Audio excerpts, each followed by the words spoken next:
Hey guys, this is Tauna, and today we're going to be going over all the new stuff announced today. There is a lot to get through, so I'm not going to go too slowly. Keep in mind that, this is a culmination of like an hour-long stream that I've taken down for you guys, so that way, hopefully, it helps you guys be able to learn everything that's going to be happening in the next year. They started out by talking a little bit about the Magic Netflix show that's going to be happening. You can see Chandra here, you can see Ajani. We've got the panel, which is Aaron Forsyth, Jackie Jones, Mark Hegan, and Mark Rosewater. So these were the people who are all talking about basically setting up the foundation for like the next few years, as well as all of the new kind of announcements and sets and stuff. And make sure you guys subscribe. I'm going to summarize basically every announcement they do. I like covering the news stuff. I'll cover Commander. I cover everything.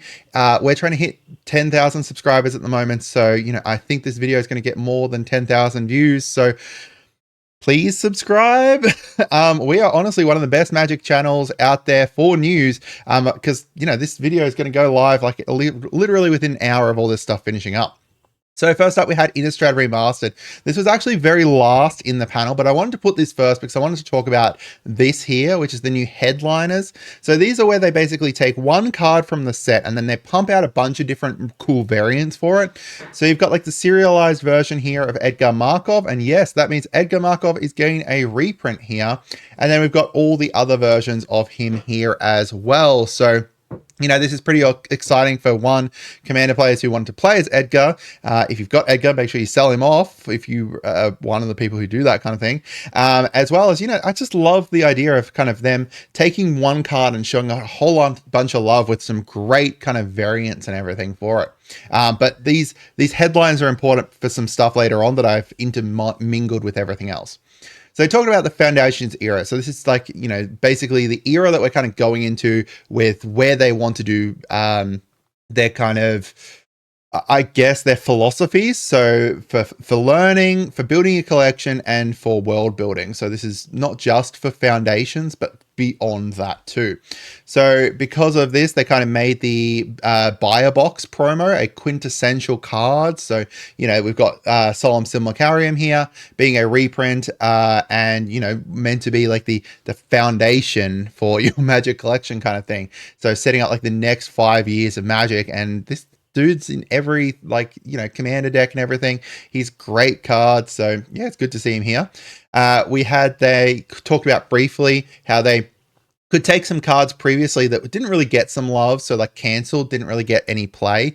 And then they can kind of buff it up and tweak it, like Refute here, which is essentially, a counter with a loot effect kind of added onto it. We've got Platinum Angel coming back, except this time with Flash, which is interesting. And also 6/6. We've got these guys here. So these are the 5 different Planeswalkers that are going to be like the headliners from now on. Not headliners in that faction. The face face Planeswalkers. So they're the ones who are going to be featured within this set, as well as, essentially be like the face of Magic from now on. These guys are going to be like the main ones. So we've got Ajani, Liliana, Chandra, Kaito, and Vivian, all meant to be like, the ones that we're going to see in, all the kind of promo arts and stuff. When you go see, hey, Magic is here, it will be one of these guys probably there.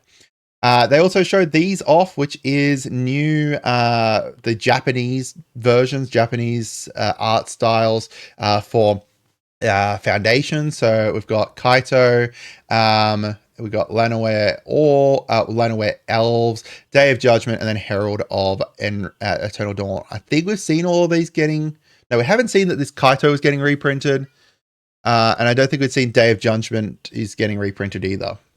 And these are going to be like, the special ones that are found within the booster boxes and get like, the special crackle foil things. Then there's a Foundations panel later today. I was going to cover in this video as well, but I just don't have enough time to be able to. So I'm going to do a video later on that for all the Foundations reveals. However, we've got some big stuff as well. Standard set rotation is now going to rotate every, starting with the start of the calendar year in 2027 rather than the fall set. So now you get that at the start of the year. So January 1st, sets rotate out rather than needing to wait until, Bloomborough or whatever like that, like last time. It's just to kind of simplify that. They're also bringing back MSRP, which is really, really great. We've seen it with some of the commander decks. They get absolutely bonkers where, you know, the like Squirrel one, for example, is getting shown up, paid out. Like it's insane how much that Squirrel one went for. And the Valgavoth one now. So, you know, bringing back this MSRP should hopefully help with that. They had a little bit about it, you know, talking about what the MSRP is going to be. So we've got like 45 US dollars for a commander deck. You've got the bundle here. So this is the traditional, like this is the normal sets. So here under Aetherdrift, spoilers for later. That's the normal kind of bundles, normal prices. And then Foundations, they had deliberately priced it cheaper because of the fact they wanted to get more people into the game. So then also, I know people are going to be very unhappy about this. Universes Beyond sets. So the actual full sets for them. So we're talking like the tentpole sets, like, you know, the Final Fantasy one coming up, like previously the Lord of the Rings one. Not that this applies retroactively, but forward, those are going to be standard, legal in all formats. So you will be able to play Final Fantasy within standard. You're going to be able to play SpiderMan within standard. I know people are going to get pissy about that. You know, I think that they did it to basically simplify things because of the fact that new players were coming into Magic because of Universes Beyond, and they weren't able to path from that Universes Beyond into standard as well. And there was also a whole bunch of like straight to modern sets that they weren't a huge fan of, so they're looking to kind of change that a bit. And they said like specifically that this way they can tweak things with design as well as make it so that they're kind of structured more around that kind of standard rather than needing to kind of design things for modern. And then, you know, some will be absolute bangers like Lord of the Rings, and then some will be like, you know, whatever Assassin's Creed kind of thing. So there's multiple different reasons why they did it. Whether you agree with it or not, that's up to you. I'm not going to tell you what to think, and I'm not going to kind of give my opinion on it too much because I don't want to kind of change what your opinion is. Personally, I'm not a bad, I'm not, I don't disagree with it. As I said, you know, this is everything for 2025 onwards. However, they did say the main contents of the booster releases will be legal in all formats. They will contain products like commander decks and cards like Special Guests that will not be standard legal. Essentially the same they did with Duskmourn and Bloomburrow. And the standard rotation in 2025 will occur with the release of Edge of Eternities. Again, spoilers. So this is our 2025 roadmap here. So we've got Aetherdrift, we've got Tarkir, Dragonstorm, Final Fantasy, Edge of Eternities, and then Spider-Man. Keep in mind that, again, all of these are standard legal. This one over here, we'll talk about it a little bit later, but it is also going to be standard legal as far as I'm aware. So Aetherdrift. So this is our death race set, a high-speed, high-stakes death race across 3 planes that brings fans of a mixture of fresh ways to explore Magic while delivering on high fantasy world building you love. Vaguely mentioned that the price is incredible, and then they talk about the price a little bit later. Now, this here is actually, important, I think. So they showed some some concept art here. But these ones here, these are like, whoa, I just banged my microphone. Apologies. This is like wide panoramas ones, right? These are wide panoramas. We haven't seen something like that, I don't think, since the, like the planes, like planeswalking, or from battles, those kinds of things. So, very interesting. I don't know entirely what's going to be happening there. They're pretty cool, but yeah, they said that, you know, they took 3 planes that were chosen to ground people in established Magic lore while fostering a desire to explore new worlds. So this one here is obviously like Kaladesh. This is Amkahet, and I'm not sure which one this is. Someone tell me which one this is. All right. They also have 10 2-colored aligned teams, helmed by everything from goblins to insects. So this, again, is interesting. They seem to have learnt from Bloomburrow. So it's like, you know, red-green will be... let's say black-green. Black-green Golgari are going to be insects. And, you know, you've got your Golgari insects and stuff. This here is the Aether Spark, which we'll talk about a little bit later. But this is the prize that everyone is racing for. I'll just talk about it now. I think that this is going to be giving someone a spark, like re-sparking someone or giving a spark to someone who doesn't have one, because they mentioned also specifically that Chandra co-leads one of the teams for Nissa with a lot riding on crossing the finish line first. So as I'm pretty sure she is trying to get the Aether Spark to be able to re-spark Nissa. That's pretty cool. I like that story. I like that idea. And they showed so this was the art they showed here, but then they also showed this one up on the website where, you've got a shark dude, you've got Chandra, and then you've got an insect dude here. And this is obviously Umkahet, right? Like, look at the Egyptian style things. I think the last time we saw Umkahet, it was destroyed or barren thanks to the Phyrexians mostly destroying shit. So makes sense you could go back there for it. So we've got Earth Rumbler here as a new card, Vigilance Trample, obviously vehicles are back, exile an artifact or creature card from your graveyard, it becomes a artifact creature until end of turn. So this is probably like a, it's an insect obviously. So most likely, they're going to be around self-milling each other and then exiling stuff like collecting evidence, kind of similar. We've got Doretti Rocketeer Engineer. So his power is equal to the greatest mana value of artifacts you control. Whenever he enters or attacks, choose a target artifact in your graveyard. You can sacrifice an artifact if you do choose it. So this is like similar to his Planeswalker version. I used it last night to get Optimus Prime back in. It was freaking hilarious. But obviously he's like desparked. I don't think we had confirmation he was desparked, but obviously he is. And we've got the Gear Hulks back, but 2-color Gear Hulk. So this is a bright glass Gear Hulk. When it enters, you may search your library for 2 artifact creatures or enchantments with mana value 1 or less. Reveal them, put them into your hand, and then shuffle. And then this is one of the things that they talked about, the headliners. So the Aether Spark is going to be the headliner for this. And this is an equipment Planeswalker. And then we've got Chandra in the special Japanese foil, crackle foil, that's what it's called. All right, then we've got Tarkir, building upon our original visit to the plane. Dragonstorm will deliver on 2 things people love the most: factionalized clan gameplay and dragons. And they specifically talked about it being a 3-color set.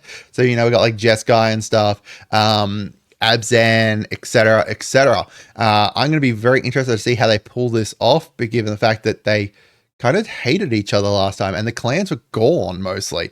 So dragons are pouring out through the actual dragon storms all over the plane, making our old friend Sakan as happy as can possibly be. There is a lot of dragons in it. We've got Ugin coming back. Now this is also very, very weird given the fact that Ugin was locked in a prison from memory, or like in a prison realm. I don't know how he's come back. Who knows? And then they've got this special Ghost Flame special treatment. I love this. This is really awesome. I don't know. I love like the Ghost Flame kind of style, like the nice blue flames. So yeah, this is really awesome. And there's also like, I don't know if this card is the same as this card. It looks like it, but they look like they've actually kind of changed it up with different art as well. So that's pretty cool. And then we've got Final Fantasy. So this is all games from 1 to 16 are going to be represented. You've got Terra, Lightning, Noctis, Cloud, the Chocobos, Behemoths, they are all mentioned. Iconic weapons, summons, and monsters are all going to be in it. So they showed a few things. I'm not going to focus on them too much. I'm pretty sure that's the chick from Final Fantasy 13. They said that they specifically got art from, all over the place. They've got new art for it. They've got, Final Fantasy art. They've got, Japanese creators who created art for it. A lot of stuff. So lots of really cool stuff. I don't know who this guy is. I have not played Final Fantasy, but I love him already. He looks fucking insane and I love it. And yeah, so I'm not going to focus too much on Final Fantasy. They only showed some concept art for it, but it does look really cool. Then we've got Edge of Eternities. So this is exploring the cosmos and its many planets and systems in this space theme set. So what they said was this is introducing fans to the Edge. This is a sci-fi setting that sits outside the multiverse, bordering the blind eternities. So I guess it's kind of similar to, like, I don't know, Marvel has a very similar thing where they've got the multiverse and then they've got like separate universes that have been separated from the multiverse. So this seems to be similar to kind of that kind of thing. They've got like huge freaking space whales. We've got this chick here. We've got some planet stuff. This chick looks really cool. I love her. She looks like an angel. And then mostly it's going to be new stuff, but for some reason, freaking Tezzeret is there, and he looks like a galactic overlord badass. Oh man. I guess he's finally got his dream of being insanely strong, and I'm going to guess he's like the Darth Vader Emperor dark leader of some kind of destructive cult that's going around destroying stuff. You got like the planet getting destroyed in the background there. It's really cool. They also showed very, very briefly what the headliner here is. You can see down here, Sothra the Super something. And you can see like Sothra. So I assume that this is going to be Sothera, maybe that's how you pronounce it. I don't know. It's going to be very interesting to see what this is. I'm pretty excited for this set. I do not mind sci-fi, and I'll be very interested to see how sci-fi kind of works in this. I guess this is how they're going to do sci-fi, by separating it from the multiverse. What's his name? Dungeons and Dragons did very similar, where they've got their multiverse, and then outside of that, they got the Magic multiverse, where, you know, some of their stuff takes place on Strixhaven, for example, their Strixhaven modules and stuff. So I guess it's kind of similar to that. And then we've got SpiderMan 2025, and they showed nothing from it. They showed nothing from my Spider-Man. I'm actually disappointed about that. I was really hoping they'd show some Spider-Man stuff, but we know Spider-Man's coming. So this is their roadmap again. So this down here is the unannounced Universes Beyond. Return to Lorwyn is now pushed back to 2026. And that means that Universes Beyond is actually going to get 3 full sets this year. 3 full sets. I thought it was only going to be 2 because we had Return to Lorwyn, but it looks like Return to Lorwyn's pushed back. So UUB is not going to be the actual code. That just stands for Unannounced Universes Beyond. So yeah, I think this might be... so someone commented on my video yesterday that it could be World of Warcraft, and I'm 100%... I'm on board with that. I think that, one, Warcraft would suit insanely well into the Magic universe, right? Like, similar to how Lord of the Rings does and stuff. I know that people still don't like the fact that it's, hey, look, I'm playing as Thrall, but I think that in regards to it, it does suit very well into the Magic like landscape. And if I brought out a card called Thrall, if you don't know that that is a World of Warcraft character, then most likely you would not know that it is not a Magic character, if that makes sense, right? Like, if you don't know all the Magic characters, you could mistake him as a Magic character. So yeah, all right, let's turn to Lorwyn's gone. So they also said Pioneer Masters coming December 10th. It's going to bring a whole bunch of cards in, working towards goal of parity with competitive Pioneer and tabletop. So there is going to be a draftable set of 394 cards there. They showed some Secret Lair previews as well, and this is the last thing here, I swear. So we've got like, what, Master of the Trident or something like that. Just different artists. I love this art here. This is really cool. It's very like Studio Ghibli-esque, right? Yeah, I love it. We've also got these 2 badasses. So this one here is most likely from the Death Race set, potentially. I don't know. That could be the Death Race set, or it could just be random card. Who knows? But we've got cool raccoon samurai up here too. All right. So I am not one who kind of keeps Universes Beyond or anything like that. I'm okay with Universes Beyond. I really hope that this is just art for SpongeBob. I really hope SpongeBob is not his own card, mostly just because that would be pretty crazy for me. If they do it, I'm not going to complain if someone brings out SpongeBob and I'm versing SpongeBob, but I know that people are going to, and I don't want to have to put up with people complaining about it. And personally, I'm not a huge fan. Okay, we have banned SpongeBob in my household because of how freaking dumb it is, and I know people are going to hate me for saying that, but either way, yeah. So let me know what you guys think. Yeah, have a great day. So after having seen stuff, I think Edge of Eternities is definitely kind of spiked up in regards to how much I look forward to it, just purely because of the fact that it's got like Tezzeret in it. I'm really excited to see what's happening there. Aetherdrift looks really cool. Tarkir looks really cool. Final Fantasy looks cool. I don't know anything about Final Fantasy, so maybe I should play through it. What Final Fantasy game should I start with? Yeah, I hope you guys had a wonderful day, and goodbye.